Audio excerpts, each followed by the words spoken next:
சோத்ரம். Welcome to past and post.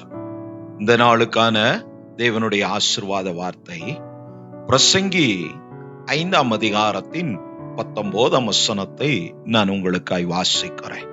தேவன் ஐஸ்வர்யத்தையும் சம்பத்தையும் எவனுக்கு கொடுத்திருக்கிறாரோ அவன் அதிலே புசிக்கவும் தன் பங்கை பெறவும் தன் பிரயாசத்திலே மகிழ்ச்சியாயிருக்கவும் அவனுக்கு அதிகாரம் அளிப்பது தேவனுடைய அனுக்கிரகம்.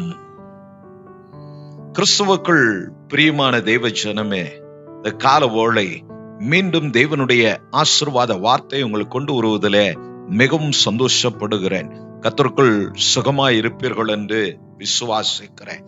நாம் வாசிக்க கேட்ட வார்த்தையின்படி இந்த பூமியிலே கர்த்தர் நமக்கு கொடுக்கிற நம்முடைய பிரயாசத்துக்கான பலன் கர்த்தரால் வருகிறது. அதனால்தான் அப்போஸ்தலனாகிய பவுல் தன் அனுபவத்தை எழுதும் போது எழுதுகிறான், நான் விதைத்தேன், அப்பொல்லோ நீர் பாய்ச்சினான், தேவனோ விளையச் செய்தார் என்று. நமக்கு பலன் தேவன் கொடுக்கிறார்.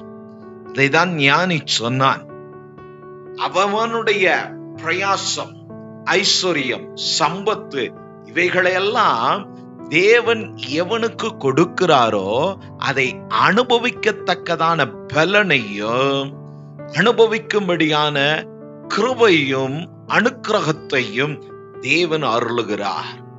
ஆதியாகமத்திலே கர்த்தர் வானத்தையும் பூமியும் மனிதனுக்கு பிரயோஜனமான எல்லாவற்றையும் படைத்து நல்லது நல்லது என்று கண்டு கடைசியாக மனிதனை சிருஷ்டித்து இவைகளையெல்லாம் நீ கீழ்ப்படுத்தி ஆண்டுகொள், அனுபவி என்று சொல்லி கர்த்தர் அவனுக்கு அனுமதி கொடுத்தாருங்க. இல்லையெனில் நமக்கு அது இல்லை. நம்மை விட பலமுள்ள, தந்திரமுள்ள, வீரியமுள்ள பல காரியங்கள் இந்த பூமியிலே நம்மை சுற்றி உண்டு. ஆனாலும் அவைகளெல்லாம் நமக்கு கீழ்ப்படுகிறதற்கு காரணம், மனிதனை கண்டு பயப்படுவதற்கு காரணம், அவைகளின் மேல் மனிதனுக்கு தெய்வம் அதிகாரம் கொடுத்தார். ஏன்? மனிதன் தேவனுடைய சாயலாய் இருக்கிறான். இதை கேட்டுக்கொண்டு இருக்கிறதான கர்த்தருடைய பிள்ளைகளே, நீங்கள் அனுபவிக்க வேண்டிய உங்களுக்கு தேவையான ஐஸ்வர்யத்தையும் சம்பத்தையும் உங்கள் வாழ்வாதாரத்துக்கானதையும் கர்த்தரே உங்களுக்கு கொடுக்க வல்லவராய் இருக்கிறார். அல்லதான் இயேசு சுவிசேஷங்களில் சொன்னார், ஆகாயத்து பட்சிகளை கவனித்து பாருங்கள், அவைகள் விதைப்பதும் இல்லை, அறுப்பதும் இல்லை, அவைகளை போஷிக்கிறவர் நிச்சயம் உங்களையும் உங்கள் பிள்ளைகளையும் போஷிக்க அவர் வல்லவராய் இருக்கிறார் என்று. கேட்டுக்கொண்டு இருக்கிறதான நாம் ஒவ்வொருவரும் தேவனுடைய சாயலாய் இருக்கிறோம். நாம் கர்த்தருடைய ஜனம். நம்மை நிச்சயம் அவர் போஷிப்பார். இந்த பூமியில் ஒருவனும் தரித்திரன் அல்ல, அவர் அப்படி விடுவதும் இல்லை. நாம் சரியாய் கர்த்தரை பற்றி கொண்டு இருப்போமானால் சரியாக நம்முடைய காலம் வரை நம்மை போஷிக்க, நம்மை உடுத்துவிக்க, நமக்கு தேவையான இந்த பூமியின் வாழ்வாதாரத்தை எப்படி ஆதாமுக்கு முன்பு எல்லாவற்றையும் உண்டாக்கினாரோ அப்படி நமக்கானதையெல்லாம் அவரே ஏற்படுத்தி கொடுத்து நம்மை வாழ வைக்கிற தெய்வம் அவர். உங்களை நிச்சயம் கைவிட மாட்டார். பயப்பட வேண்டாம். ஒன்றுமில்லையே, இருந்ததையும் இழந்து ஹாஸ்பிட்டல்ல மற்ற காரியங்கள்ல தேவையற்று ஏமாற்றம் அடைந்து நஷ்டம் அடைந்து இதை கேட்டுக்கொண்டு இருக்கிற தெய்வ பிள்ளையே, கர்த்தர் உங்களுக்கு கிருபை கொடுக்கிறார். இழந்ததை மீட்டு கொடுக்க அவர் வல்லவர். கர்த்தரிடமாய் திரும்புங்கள். நாம் திரும்பக்கூடிய ஒரே இடம் கர்த்தராய் இருக்கிறார். நாம் திரும்புவோமானால் அவர் நம்முடைய கூப்பிடுதலுக்கு அவர் செவி கொடுக்கிற தெய்வமாய் இருக்கிறார். எழுதினதான ஞானி முன்பு நாம் நாளாகம புஸ்தகங்கள் எல்லாம் நாம் வாசிப்போமானால் எந்த மனிதனுக்கும் அவனுக்கு முன்பும் அவனுக்கு பின்பும் எந்த ராஜாவுக்கும் இல்லாத ஐஸ்வர்யத்தையும் கனத்தையும் நான் உனக்கு தருவேன் என்று அவனுக்கு வாக்கு கொடுத்தார். கேட்கிறதான தெய்வ பிள்ளைய, அவர் வாக்கு கொடுப்பாரானால் நிச்சயம் அதை நிறைவேற்றி முடிக்க வல்லவர்.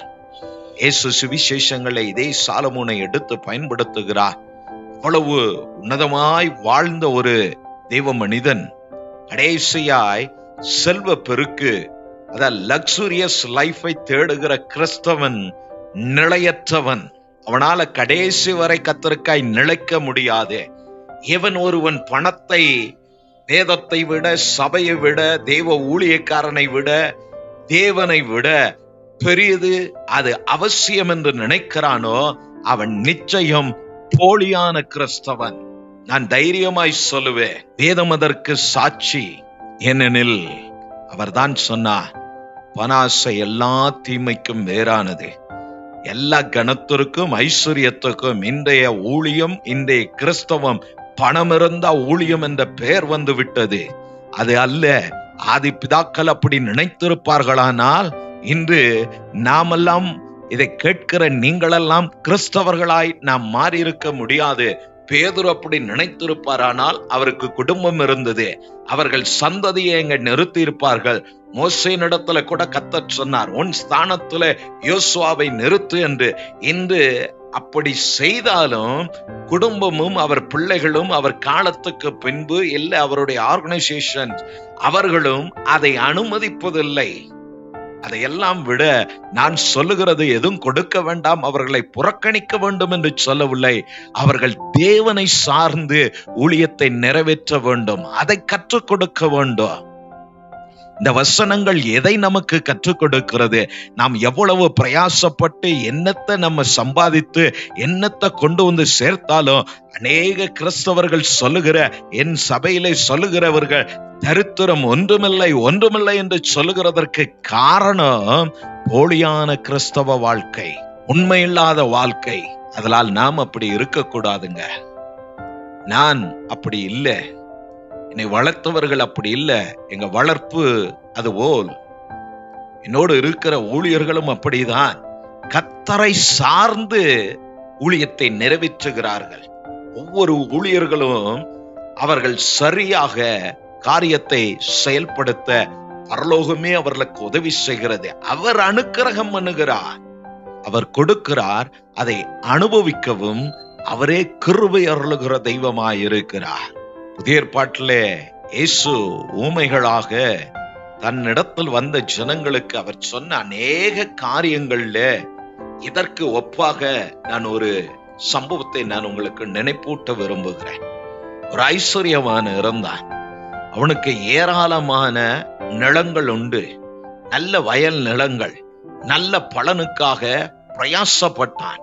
அவனுடைய பிரயாசத்தை ஆகாயில நாம் வாசிப்பது போல அதற்கான பனியையும் நீரையும் வளர்ச்சியும் அதனுடைய 100 மடங்கான ஈசாக்கை ஆசிர்வதித்தது போல கர்த்தர் இந்த ஐஸ்வர்யவானுடைய விளைச்சலை கர்த்தர் ஆசிர்வதித்தார். அந்நாட்கள்ல மிகுந்த பலனை தன் வீட்டுக்கு கொண்டு வந்து தன் களஞ்சியம் போதுமானதா இல்லாதபடினாலே அதை விஸ்தாரப்படுத்தி இன்னும் தனக்கு தெய்வம் கொடுத்த நன்மைகளை எல்லாம் சேர்த்து வைத்து அன்று ராத்திரி தன்னுடைய ஆத்மாவை பார்த்து தனக்குத்தானே அவன் பேசினான்.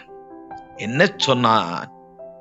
இனி உனக்கு ஒரு கவலையும் இல்லை. தேசத்தில் என்ன பஞ்சம் வந்தாலும் என்ன கஷ்டம் வந்தாலும் உனக்கு ஆகார குறைவு இல்லை.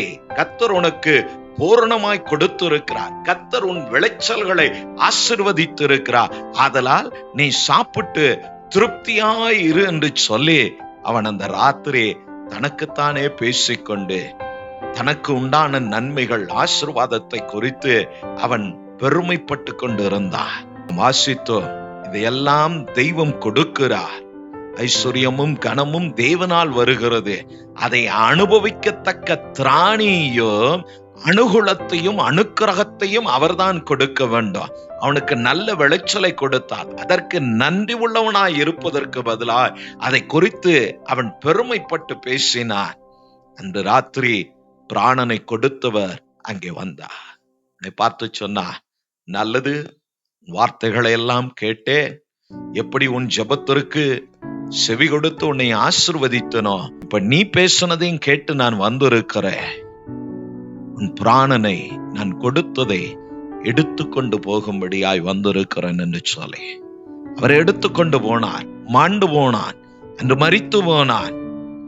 அவன் சேர்த்து களஞ்சியத்தை விரிவுபடுத்தி சேர்த்ததெல்லாம் யாருக்காக? அதை குறித்து இதே ஞானி பிரசங்கி 6ஆம் அதிகாரத்துல ஒரு வார்த்தை உண்டு.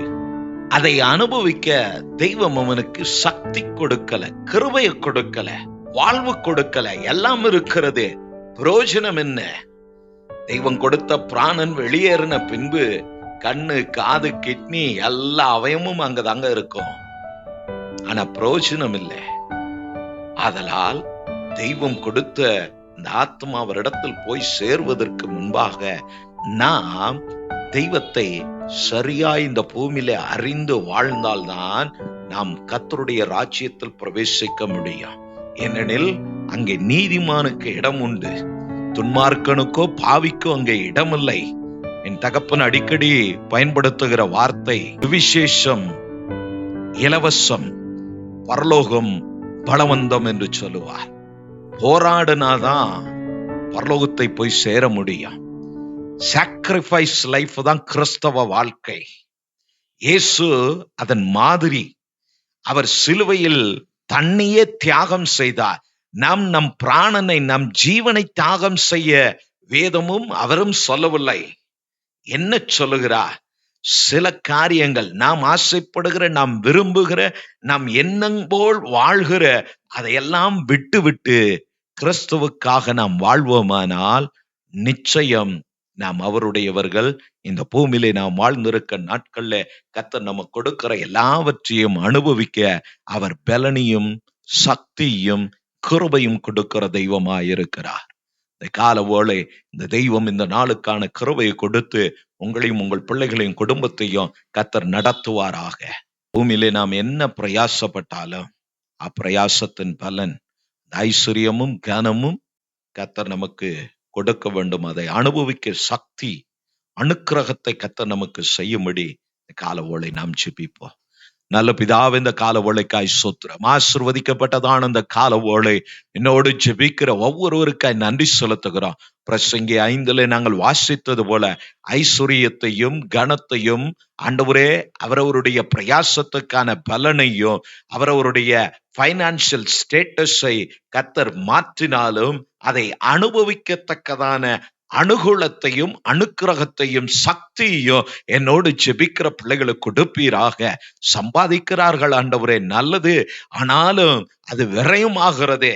அது பல விதத்துல, அது ஹாஸ்பிட்டலுக்கு, கேஸுக்கு, கோர்ட்டுக்கு, ஸ்டேஷனுக்கு என்று சொல்லி ஆண்டவரே இன்ட்ரெஸ்ட் என்று சொல்லி பணம் விரயமாகிறது.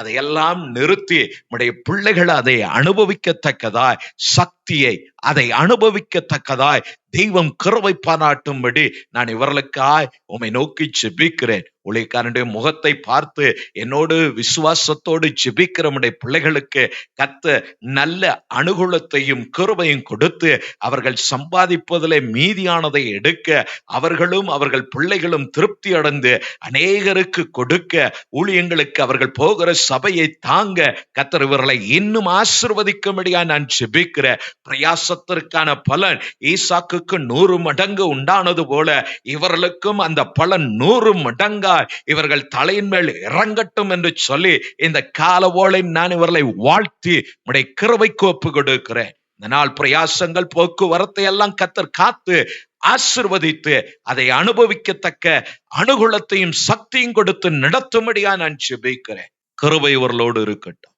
இயேசுவின் நாமத்தினாலே. ஆமென், ஆமென். மேலான கருத்துக்கள், ஆலோசனைகள், ஜெப விண்ணப்பங்களை எங்களுக்கு தெரியப்படுத்துங்க. சேர்ந்து கர்த்தர் நாமத்தை மகிமைப்படுத்துவார். கர்த்தர் உங்களோடு இருப்பாராக. கர்த்தர் உங்களை ஆசீர்வதிப்பாராக. நான் தீர்க்கதரிசி ஏலியா. பாஸ்டர் ஆன் போஸ்டர் சேனலை பார்வையிட்டதுக்கு நன்றி. லைக் பண்ணுங்க, ஷேர் பண்ணுங்க, சப்ஸ்கிரைப் பண்ண மறக்காதீங்க. கர்த்தர் உங்கள் அனைவரையும் ஆசீர்வதிக்கட்டும்.